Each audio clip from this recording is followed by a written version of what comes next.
वन्देऽहं श्रीगुरः श्रीयुतपदकमलं श्रीगुरून् वैष्णवांश्च श्रीरूपं साग्रजातं सहगण रघुनाथानितं तं सजीवं साद्वैतं सावधूतं परिजनसहितं श्रीकृष्ण चैतन्यदेवं श्रीराधाकृष्णपादान् सहगण ललिता श्रीविशाखान्वितांश्च।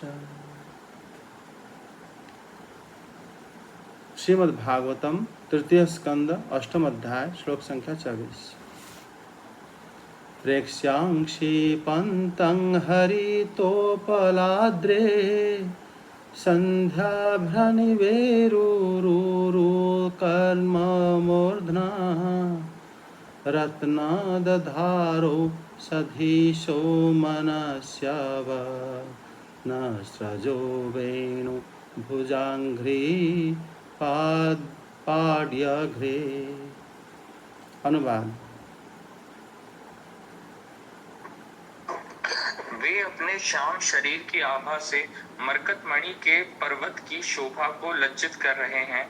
उनकी कमर का पीतपट पर्वत के प्रांत देश में छाए हुए सायंकाल के पीले पीले चमकीले मेघों की आभा को मलिन कर रहा है। सिर पर सुशोभित सुवर्ण मुकुट सुवर्ण में शिखरों का मान मर्दन कर रहा है। उनकी वनमाला पर्वत के रत्न जल प्रपात औषधि और पुष्पों की शोभा को परास्त कर रही है तथा उनके भुजदंड वेणुदंड का और चरण वृक्षों का तिरस्कार करते हैं। तो यहाँ पर वेणु भुजांघ्री पाड्घ्री च प्रेक्ष्यं क्षिपंतम अपश्य। और उन्होंने श्री ब्रह्मा जी बता रहे हैं कि रत्नो दधारो सधिशो मनस्य वनसज्रः। ये जो श्री भगवान जो जिस प्रकार वनमाला धारण करे हैं, वन की फूल है, वनमाला को धारण करे हैं श्री भगवान, और श्री भगवान रत्न विभूषित मुकुट भी धारण करे हैं। तो उसका जो शोभा है, श्रीधर स्वामी पाद बताते हैं कि प्रेक्ष्याम शोभम शिपंतम स्वलावण्य अतिशयेन तिरस्कुर्वन्तम। मतलब उनकी लावण्य इतना ज़्यादा था कि श्री भगवान की, तो ये सब तिरस्कृत हो रहा था, तिरस्कृत हो रहा था। स्वर्ण, रत्न और वनमाला और ये सब मतलब तिरस्कृत हो रहा था, जिससे लग रहा था इनका वैल्यू जो है उनसे ज़्यादा नहीं है। मतलब यहाँ पर श्री भगवान को और उनके जो सजावट को पृथक करके बताया गया है। श्री ब्रह्मा जी ने तुलना करे हैं, जबकि ये सब श्री भगवान से अभिन्न होते हैं। और इसमें उन्होंने बताया कि औषधि मतलब उनके श्री भगवान के अनेक वर्णों वाली वनमाला, पर्वत, रत्न, जल प्रपात, औषधि से पुष्पों की शोभा को तिरस्कृत कर रही थी। उनके भुजदंड वेणुदंड की शोभा तथा चरण वृक्षों की शोभा को तिरस्कृत कर रही थी। मतलब यहाँ पर भगवान के जो चरण में श्री तुलसी देवी, तुलसी मंजरी आदि शोभा पाते हैं। और ये सब इसलिए यहाँ पर पुष्प, जलपात्र, औषध आदि जो यहाँ पर श्री ब्रह्मा जी वर्णन करे हैं, ये सब पता चलता है कि श्री ब्रह्मा जी को पहले से ही वेद ज्ञान है। तभी उसी श्लोक में बताया गया था कि वो वेदविद थे और वेद ज्ञान, वेद उनके अंदर पैदा होते ही उनके पास वो ज्ञान था।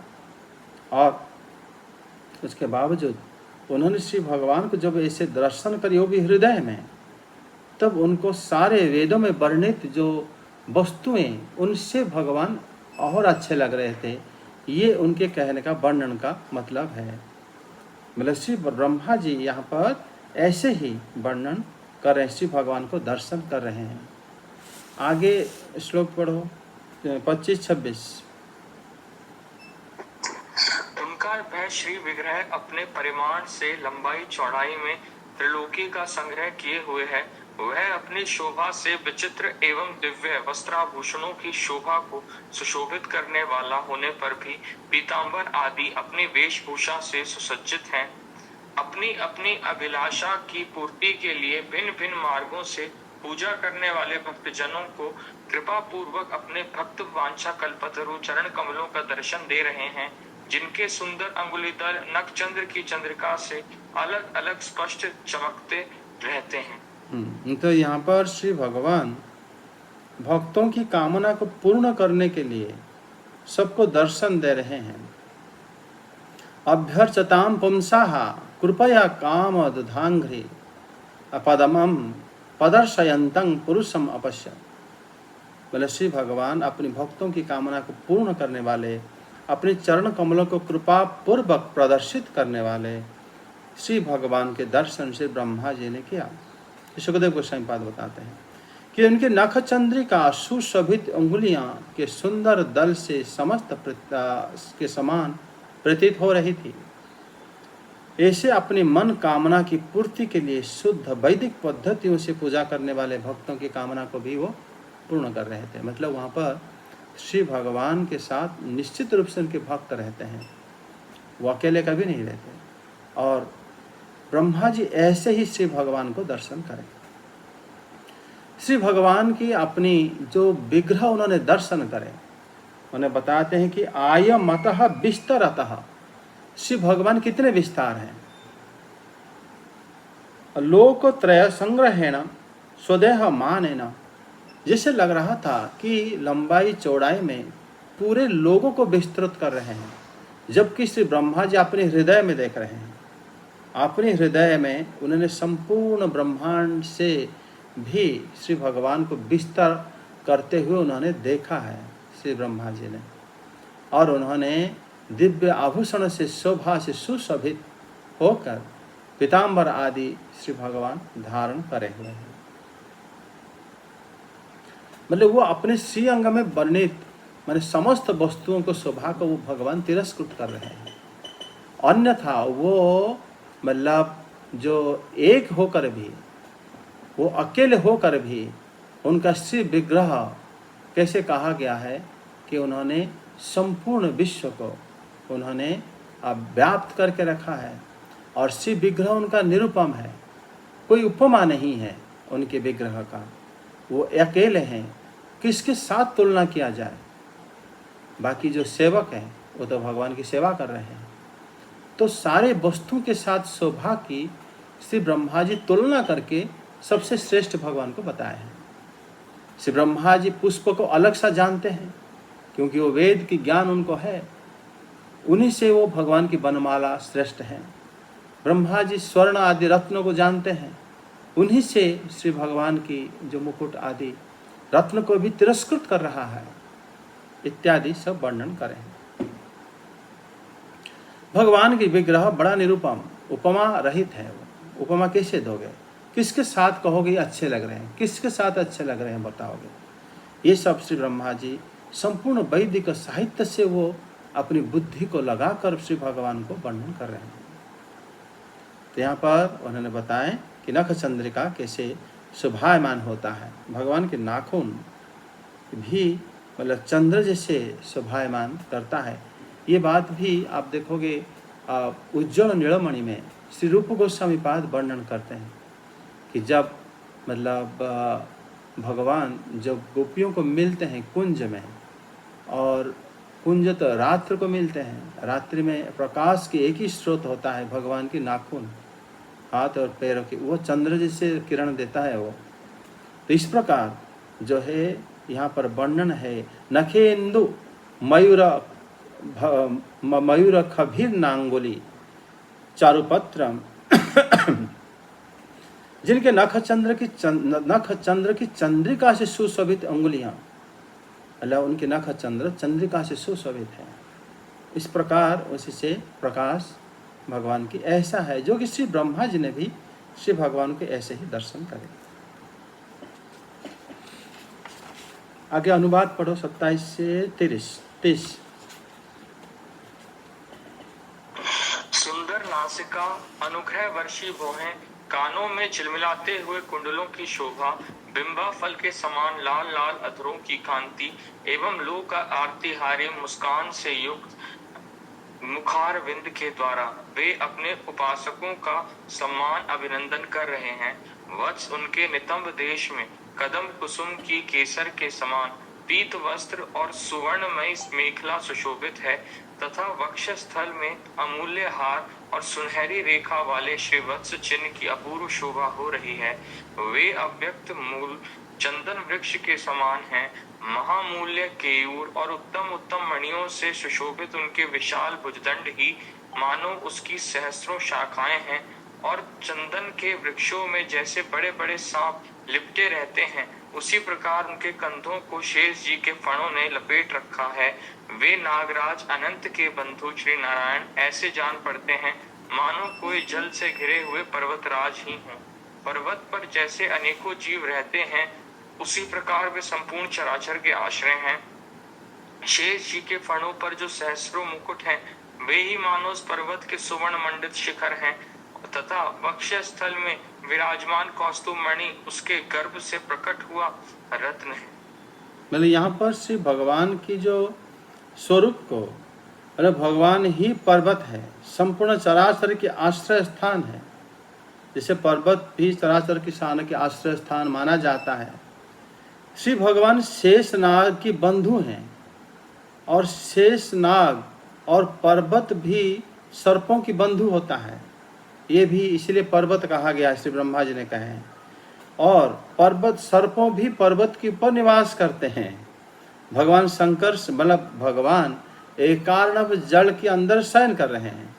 मैना का आदि पर्वत भी जल से घिरा हुआ है, और श्री भगवान सहर्ष शीर्षा हैं। उनके 1000 किरीट के शिखर हैं। सुमेरु पर्वत की शिखर भी सुवर्णमय है। जैसे पर्वत की भीतर कहीं पर रत्न मिलता है, श्री भगवान के वक्षस्थल में कौस्तुभ मणि दिखाई देते हैं। तो यहाँ पर मतलब हर चीज पर्वत के रूप में श्री ब्रह्मा जी वर्णन करें 30वां श्लोक में। अहिंद्र बंधुम सलिलोपगूढ़म चराचरौक भगवान महेंद्र किरीट सहस्र हिरण्य श्रृंगम कौस्तुभ रत्ना गर्भम भगवंतम अपश्यत। ऐसे भगवान को उन्होंने दर्शन करे। श्री भगवान अव्यक्त मूल चंदन वृक्ष के समान है। क्योंकि चंदन वृक्ष आप लोग देखे नहीं होंगे, उड़ीसा में तो है, बहुत है। मतलब वहाँ पर तो भगवान जगन्नाथ जी के लिए जो चंदन आता है, वहाँ चंदन की जंगल भी है। और वहाँ पर जो चंदन की जो वृक्ष है, जो वन है, वहाँ देखोगे हर एक चंदन वृक्ष के में लगभग सांप लपेट रहता है, नाग। वहाँ से लाना बड़ा मुश्किल काम होता है, और जब वो चंदन को मतलब काट के लाते हैं तब वो हट जाते हैं, लेकिन सांप प्रबल होते हैं वहाँ पर। तो जैसे वो कह रहे हैं कि भगवान के अव्यक्त मूल चंदन वृक्ष के समान है। उस मणियों से जटित महामूल्यवान केवल सुशोभित उनकी विशाल भुजदंड को मानो सहस्र शाखाओं जैसे वृक्ष से, जैसे चंदन की वृक्ष में सांप लपेट रहते हैं, श्री भगवान के मतलब उनके जो हाथ, भगवान की भुजदंड और उनके वक्षस्थल, सब जगह में सांप जो है उनको लपेटते हुए उनके कांधे मतलब उनके कंधों पर मतलब भगवान शेष जी फणों से भी लपेट के रखे हैं। तो भगवान को आराम देने के लिए बड़ा सुंदर शैया में भगवान शयन कर रहे हैं, और वो उनकी सखा है। और इसी में माने वनस्पति भगवान भी सब प्रकार की स्वरूप में यहाँ पर ब्रह्मा जी उनको दर्शन करें। उसके ऊपर कह रहे नितंब वक्षस्थल और धनर अनर्यहार सुनहरी रेखा वाले श्रीवत्स चिन्ह अपूर्व शोभा हो रही थी। ब्रह्मा जी ने देखा, मतलब ब्रह्मा जी ने श्री भगवान के वक्षस्थल पर, वाम वक्षस्थल पर श्री लक्ष्मी के स्थान को भी उन्होंने दर्शन करे थे। और उन्होंने ब्रह्मा जी ने भगवान के नितंब को भी, जो कि हिप्स होता है, उसको भी भगवान का सामने से दिखाई दिया उनको। और वो भी भगवान कह रहे हैं कि वो भी अत्यंत मतलब शोभायमान हो रहा था। पीताम्बर भगवान पहने हुए थे। और से बताते हैं कि लोक तिरहा स्मितेन मुखेन परिस्फुरन कुंडल मंडिने सोणाईतेन। संसार के कष्ट को विनिष्ट करने वाले उनकी मुस्कान है। भगवान स्माइल कर रहे हैं, वो हंस मतलब इतना मुख उनका इतना सुंदर है कि उसी से उनके मुखार बिंद द्वारा उनके कुंडल शोभायमान हो रहा है और वो भक्तों की सब प्रकार के कष्ट उनको दर्शन करके विनिष्ट हो जाता है और उनके जो बिंबा फल के समान नाक और भुएं मतलब सुंदर भुएं और आराधक भक्तों के समान सम्मान करने वाले भगवान को श्री ब्रह्मा जी ने देखा। अर्थात श्री भगवान के साथ भक्त भी थे और भक्तों को सम्मान दे रहे थे, भक्तों की आनंद को पूर्ति कर रहे थे, भक्त लोग के कष्ट को विनिष्ट कर रहे थे। ये सब भी श्री ब्रह्मा जी ने भगवान के दर्शन करे। आगे 31 और 32 33 प्रभु के गले में वेद रूप भौरों से गुंजायमान अपनी कीर्तिमय वनमाला विराज रही है। सूर्य, चंद्र, वायु और अग्नि आदि देवताओं की भी आप तक पहुंच नहीं है तथा त्रिभुवन में बेरोक टोक विचरण करने वाले सुदर्शन चक्र आदि आयुध भी प्रभु के आसपास ही घूमते रहते हैं। उनके लिए भी आप अत्यंत दुर्लभ हैं। तब विश्व रचना की इच्छा वाले लोक विधाता ब्रह्मा जी ने भगवान के नाभि सरोवर से प्रकट हुआ वह कमल, जल, आकाश, वायु और अपना शरीर, केवल ये 5 ही पदार्थ देखे। इनके सिवा और कुछ उन्हें दिखाई न दिया। मतलब उन्होंने बता रहे कि प्रजा सृष्टि की इच्छा स कर्म बीजं रजसोपरक्तः रजसा उपरक्तः प्रजा शिश्रुक्षण।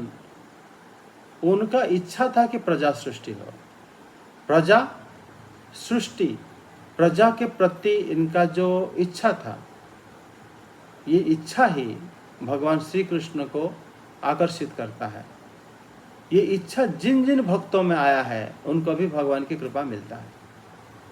प्रियव्रत महाराज के उपाख्यान जैसे अभी उड़ीसा ग्रुप में चल रहा है, प्रियव्रत महाराज विवाह करने के लिए राजी नहीं हो रहे थे, तो उनको ब्रह्मा जी जब उपदेश दिए कि भगवान की इच्छा को ही स्वागत करनी चाहिए, अकेले कोई अगर भक्ति करता है भगवान जितना प्रसन्न नहीं होते, अगर किसी को साथ लेकर भक्ति करता है भगवान उससे ज़्यादा प्रसन्न होते हैं। जैसे भक्त जो प्रियव्रत महाराजा की तरह जानते हैं कि विवाह मुझे कोई सुख नहीं मिलने वाला, लेकिन वो जब विवाह करते हैं भगवान के आदेश से, गुरु के आदेश से, उनकी जो स्त्री होती है वो ये समझ जाती है कि हमारे जो स्वरूप हमें मिला है ये एक माया स्वरूप है, और ऐसा व्यक्ति के संग करके वो धन्य हो जाते हैं कि इससे हमें मतलब ये जगत से कैसे उद्धार पाएंगे। अन्यथा स्त्री जो नारी स्वरूप होते हैं वो भी जीव होते हैं, पुरुष भी जीव होता है। अपने शरीर में हम इतने आसक्त हो जाते हैं, हम भूल जाते हैं कि हम शरीर नहीं हैं। भक्त संसार में रहने से ही वो सिखाता है उन लोगों को। इस प्रकार यहाँ पर जैसे श्री ब्रह्मा जी जब प्रजा को सृष्टि करने की इच्छा करे, क्यों? प्रजा आने से ही प्रजा सब लोग को भक्ति भाव में आप्लावित कराएंगे एवं उनके पुत्र ऐसे होंगे जो कि अच्छे अच्छे जीवों को यहाँ पर जन्म देंगे, तभी बाकी प्रजाओं को वो लोग मार्गदर्शन करेंगे। ये सब श्री कृष्ण की सेवा है, उसी के जरिए ही हम लोग श्रीमद् भागवत चर्चा कर पा रहे हैं, अन्यथा हम नहीं कर पाते। अगर प्रजा ही नहीं रहेंगे, अगर सत व्यक्ति यहाँ पर जन्म नहीं होगा, तो फिर श्री कृष्ण की मतलब भक्ति को जीव समझेगा कैसे? इसीलिए श्री ब्रह्मा जी जब मतलब प्रजा सृष्टि की इच्छा करे थे, और उन्होंने प्रजा सृष्टि की इच्छा करते हुए श्री भगवान उनको दर्शन दिए थे, और श्री भगवान को उन्होंने दर्शन करके प्रसन्न हो गए थे। इनका और कोई इच्छा इनके अंदर नहीं थी, और इस इच्छा की वजह से ही वो मतलब प्रसन्न हो गए थे। इसे उस समय विश्व रचना की सृष्टि मतलब करने वाले श्री ब्रह्मा जी के नाभि सरोवर में उत्पन्न कमल को, अपने आप को, जल, वायु को तथा आकाश को, इन 5 वस्तुओं को देखा। इनसे अतिरिक्त और किसी भी वस्तु को उन्होंने नहीं देखा। उन्होंने देखा खुद को, और उन्होंने देखा जल को, उन्होंने देखा वायु को, हम तो वायु को भी नहीं देख पाते, और उन्होंने देखा आकाश को, आकाश को भी हम नहीं देख पाते। और इन 5 वस्तुओं को देखकर उन्होंने इसके अतिरिक्त और कोई वस्तु उन्होंने नहीं देखा उसी समय, क्योंकि उनकी इच्छा था कि सृष्टि प्रजा सृष्टि हो। प्रजा कैसे सृष्टि होंगे? तब श्री ब्रह्मा जी ने वेद रूपी भौरे गुंजित अपनी कीर्तिमय वनमाला से मंडित सूर्य, चंद्रमा, वायु तथा अग्नि के लिए भी आराध्य, मतलब अग्नि के लिए भी जो अगम्य त्रैलोक्य में निबद्ध रूप विचरण करने वाले सुदर्शन चक्र आदि आयुधों के लिए भी जो दुष्प्राप्य है, मतलब जो भगवान इन लोगों के लिए भी दुष्प्राप्त नहीं होते हैं। किसके लिए? सूर्य के लिए, चंद्रमा के लिए, वायु के लिए, अग्नि के लिए। हाँ, ये सब जिन मतलब ये लोग भी भगवान को प्राप्ति नहीं कर पाते, वही भगवान को श्री ब्रह्मा जी ने दर्शन करे। मतलब यहाँ पर श्री ब्रह्मा जी के जो श्री भगवान को दर्शन करे, इस प्रकार स्वरूप में श्री भगवान को उन्होंने दर्शन करके प्रजा सृष्टि इच्छा रखने के वजह से उनके हृदय में भगवान को स्तुति करने के लिए उनके मन में ऐसा ही भाव आया। एवं इसीलिए कहा गया है कि मतलब उन्होंने विसर्ग अव्यक्त मुखो ददाति चह अव्यक्त वर्तनी भगवती निवेशित चित्तः, उनका चेतना जो है भगवान के स्वरूप में क्या हो गया ना, निवेश हो गया। उसी से उन्होंने भगवान को जैसे अनुभव करे, उसी से श्री भगवान को स्तुति करने के लिए इच्छा व्यक्त करें, जो कि हम अगले अध्याय में कल हम इसी में चर्चा करेंगे, 9वां अध्याय। हरे कृष्ण, जय जगन्नाथ। कोई प्रश्न है तो डिस्कस कर लो। सर नहीं सर, प्रश्न नहीं है। ठीक है, सर पढ़ा नहीं था, आपने खुद ही पढ़ ली। ठीक है, जय जगन्नाथ। जय जगन्नाथ। हरे कृष्ण।